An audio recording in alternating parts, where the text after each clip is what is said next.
علماء کرام نے حضور اکرم صلی اللہ علیہ وسلم کی سیرت طیبہ کے حوالے سے بے شمار کتابیں تحریر فرمائی ہیں کہ جن کو ہمیں پڑھنا چاہیے تاکہ حضور اکرم علیہ السلام کی ذات سے، آپ کی سیرت سے اور آپ کے کردار سے ہم واقف ہو سکیں، اور حضور کی سیرت کو جان کر ہمارے دلوں میں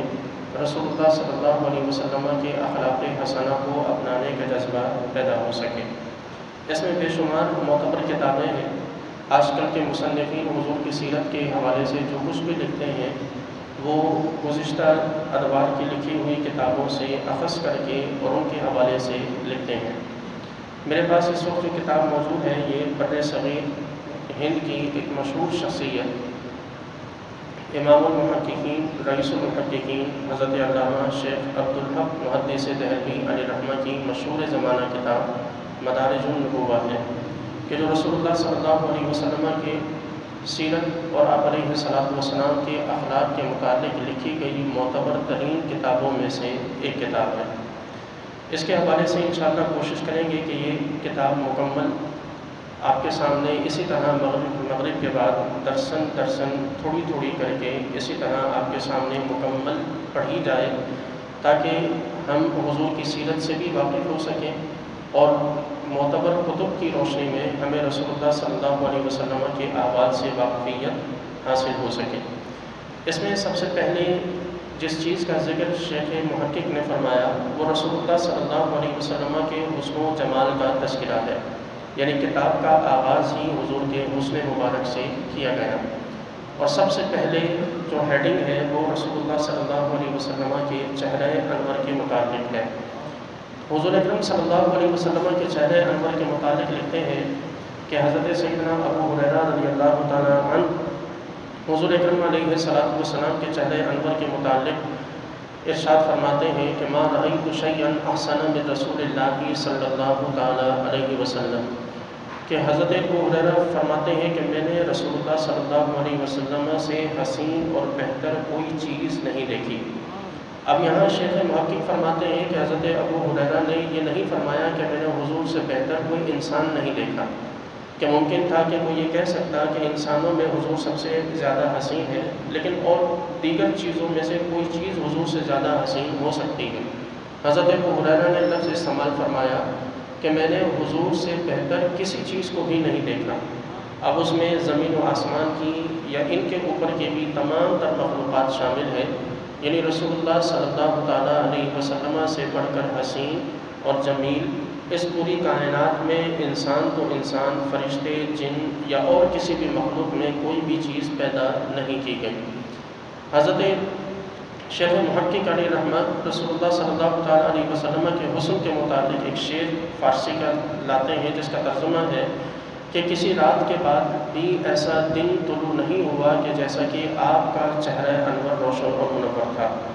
یعنی اندھیری کوئی رات ہو، اس اندھیری رات کے بعد روشن دن کی جتنی قدر اور ویلیو ہوتی ہے، اور رسول اللہ صلی اللہ تعالیٰ علیہ وسلم کی چہرہ انور کی ضیاء اور روشنی اور آپ کی نورانیت اس روشن دن سے کئی گنا بڑھ کر ہے۔ اسی طرح رسول اللہ صلی اللہ تعالیٰ علیہ وسلم کے حسن و جمال کے حوالے سے شیخ محقق یہاں پر ایک اور حدیث مبارک لائے ہیں کہ جو حضور اکرم صلی اللہ تعالیٰ علیہ وسلم نے خود اپنے متعلق ارشاد فرمایا کہ انا حملہ و اخی اصبح، حضرت یوسف علیہ نبینا علیہ السلام کے حوالے سے ذکر کیا کہ یوسف علیہ السلام کا جو حسن تھا اس میں صباحت تھی، اور رسول اللہ صلی اللہ تعالیٰ علیہ وسلم کے حسن میں ملاحت تھی۔ اب یہ صباحت اور ملاحت کیا چیز ہے؟ صباحت کہتے ہیں کہ کسی کا ایسا حسن کہ جس میں مٹھاس ہو، اور ملاحت ایسے حسن کو کہتے ہیں کہ جس میں نمکینیت ہو۔ مٹھاس والا جو حسن ہوتا ہے اس پر انسان زیادہ دیر آنکھ جما کر نہیں رکھ سکتا، اور زیادہ دیر کچھ دیر دیکھنے کے بعد طبیعت میں اکتاہٹ سی پیدا ہو جاتی ہے، یا آنکھ اس حسن کو برداشت نہیں کرتی یا ٹک نہیں پاتی، یا آنکھ سے وہ حسن کسی طرح دیکھا نہیں جا سکتا۔ جبکہ رسول اللہ صلی اللہ علیہ وسلم کا جو حسن تھا وہ حسن ملاحت تھا، اور ملاحت سے مراد یہ ہے کہ جتنا دیکھا جائے کبھی بھی دیکھنے سے جی نہ بھرے، یعنی آپ علیہ السلام کا حسن ایسا تھا کہ صحابہ کرام حضور کے چہرے انور کو دیکھتے تو دیکھتے ہی رہ جاتے، اور حالت یہ ہوتی کہ آس پاس کا کوئی ہوش نہ رہتا، جبکہ حضرت یوسف علیہ السلام کے حسن میں کمال یہ تھا کہ یوسف علیہ السلام کا حسن انسان کو مدہوش کر دیتا، کہ انسان اپنے ہر طرف کے احوال سے، ماحول سے ناواقف رہتا، جبکہ حضور اکرم علیہ السلام کے حسن میں ہوش بھی رہتا اور نظر حضور کے چہرے پر بھی رہتی اور مزید دیکھنے کا دل بھی چاہتا۔ تو یہ رسول اللہ صلی اللہ تعالیٰ علیہ وسلم نے خود اپنے حسن مبارک کے متعلق ارشاد فرمایا۔ یوں ہی حضور اکرم صلی اللہ علیہ وسلم کے چہرے انور کے حوالے سے شیخ محقق فرماتے ہیں کہ رسول اللہ صلی اللہ علیہ وسلم کے چہرے کو جو چاند سے تشبیہ دی جاتی ہے، اس کا مطلب یہ نہیں کہ جس طرح چاند گول ہے اس طرح حضور کا چہرہ انور گول تھا، بلکہ چاند سے مشابہت و نورانیت میں دی جاتی ہے۔ ورنہ رسول اللہ صلی اللہ تعالیٰ علیہ وسلم کا چہرہ انور نہ تو مکمل گول تھا اور نہ ہی لمبائی میں تھا، کہ مکمل کسی چہرے کا گول ہونا یہ بھی معیوب ہوتا ہے، اور کسی چہرے کا مکمل لمبوترا قسم کا ہونا یہ بھی معیوب ہوتا ہے، اور آپ صلی اللہ علیہ وسلم اس قسم کے ہر عیب سے پاک و صاف تھے۔ تو آپ کا چہرہ نہ تو مکمل گول تھا اور نہ ہی آپ علیہ السلام کا چہرہ لمبائی کی طرف زیادہ مائل تھا کہ آنکھوں کو عجیب لگے، بلکہ رسول اللہ صلی اللہ تعالیٰ علیہ وسلم کے چہرہ انور کتاب الشفا کے حوالے سے لکھتے ہیں کہ قاضی ایاز علیہ رحمہ فرماتے ہیں کہ حضور کا چہرہ انور ایسا تھا کہ جس طرح کے بیضوی شکل ہوتی ہے کہ آپ علیہ السلام کی ٹھوڑی وہ چھوٹی تھی کہ ٹھوڑی کا لمبا ہونا بھی یہ بھی معیوب نظر آتا ہے کہ وہ چہرے سے الگ ہی ٹھوڑی نمایاں نظر آتی ہے۔ رسول اللہ صلی اللہ تعالیٰ علیہ وسلم کی ٹھوڑی مبارک وہ بھی چھوٹی تھی۔ یوں ہی آپ علیہ السلام کے چہرے انور گوشت سے بھرا ہوا تھا کہ بعضوں کے چہرے گوشت سے خالی اور ہڈیاں نمایاں نظر آتی ہیں، بعضوں کے چہرے بہت زیادہ گوشت کی وجہ سے ایسے پھولے ہوئے ہوتے ہیں کہ چہرے کے نقش و نگار مٹ جاتے ہیں۔ رسول اللہ صلی اللہ تعالیٰ علیہ وسلم کا چہرہ انور ان دونوں میں درمیانی حالت میں تھا۔ یوں ہی رسول اللہ صلی اللہ تعالیٰ علیہ وسلم کے رخسار مبارک کے حوالے سے شیخ محقق ایک روایت کا ذکر کرتے ہیں کہ جس میں سہل الخدین کا لفظ ہے کہ حضور کے رخسار انور نہایت ہی نرم اور ہموار تھے، اور آپ رضی اللہ تعالیٰ عنہ رسول اللہ صلی اللہ تعالیٰ علیہ وسلم کے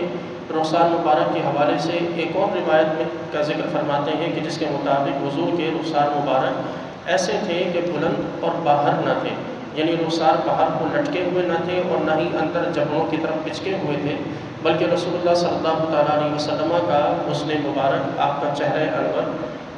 ہر دور میں حسن کی ایک بہترین مثال تھا۔ تو یوں حضور اکرم صلی اللہ تعالیٰ علیہ وسلم کے نہ صرف چہرہ انور بلکہ جسم کے ایک ایک حسن کے متعلق علماء کرام نے احادیث طیبہ کو جمع فرمایا ہے، اور حضور کے حسن کو مکمل طور پر ہمارے سامنے وضاحت کے ساتھ بیان فرمایا۔ رسول اللہ صلی اللہ علیہ وسلم کی پیشانی کے حوالے سے یعنی آپ یوں اندازہ لگائیں کہ صحابہ کرام حضور کو اس حد تک غور سے دیکھا کرتے اور اس حد تک شوق سے دیکھا کرتے کہ حضور کے چہرے انور پر، آپ کی پیشانی پر پڑنے والی کوئی شکن بھی صحابہ کی نظروں سے پوشیدہ نہیں ہوتی تھی، یہاں تک کہ حضرت سیدنا کعب بن مالک رضی اللہ تعالیٰ عنہ سے صحیح بخاری شریف کی حدیث مبارک شیخ محقق یہاں لائے ہیں کہ حضرت کعب بن مالک فرماتے ہیں کہ کان رسول اللہ صلی اللہ علیہ وسلم اذا سر استنار وجهه كأنه قطعة قمر، کہ رسول اللہ صلی اللہ تعالیٰ علیہ وسلم کی کسی بھی وجہ سے حضور کی پیشانی پر جب شکن پڑتی تو شکن کی وجہ سے اس شکن میں سے نورانیت ایسے نمایاں نظر آتی گویا کہ حضور کا چہرہ جس طرح کے چاند وہ بالکل آخری راتوں میں یا شروع کی راتوں میں بالکل باریک سا اور چمکدار نظر آتا ہے، بالکل اسی طرح حضور کے چہرے انور پر، آپ کی پیشانی پر وہ شکنیں چاند کی طرح بالکل باریک، نمایاں اور نورانیت سے بھرپور الگ سے دکھائی دیتی۔ یوں ہی رسول اللہ صلی اللہ تعالیٰ علیہ وسلم کے حوالے سے فرمایا کہ کانا تبرق اساریر وجہی، یعنی آپ کے چہرے انور کی پیشانی کی شکنیں جو ہیں وہ چمکنے لگتی تھیں، اور حضور اکرم صلی اللہ تعالیٰ علیہ وسلم کی یہ نورانیت صحابہ کرام دیکھا کرتے، اور کتنے ہی خوش نصیب لوگ ہوں گے جو رسول اللہ صلی اللہ تعالیٰ علیہ وسلم کے حسن و جمال سے براہ راست حضور کے دربار میں اور حضور کے سامنے بیٹھ کر مستفید ہوا کرتے تھے۔ آج ہمیں مدینہ طیبہ کی حضور کے روضہ انور کی حاضری کی سعادت نصیب ہو جائے تو ہم اپنی قسمت پر پھولے نہیں سماتے کہ ہمیں دنیا کی سب سے بڑی سعادت مل گئی، تو صحابہ کرام کی خوش قسمتی کے حوالے سے ہمیں سمجھنا چاہیے کہ وہ اس کائنات کے خوش نصیب ترین لوگ تھے کہ جنہوں نے اللہ کے محبوب کے در کو پایا، اللہ کے محبوب کے سامنے حاضر ہوئے اور اللہ کے محبوب صلی اللہ تعالیٰ علیہ وسلم کے رخ روشن کو ہمیشہ اپنی نظروں سے دیکھتے رہے۔ خالق کائنات سے دعا ہے کہ پروردگار ہم سب کو رسول اللہ صلی اللہ تعالیٰ علیہ وسلم سے سچی عقیدت و محبت پیدا ہمارے دلوں میں پیدا فرما۔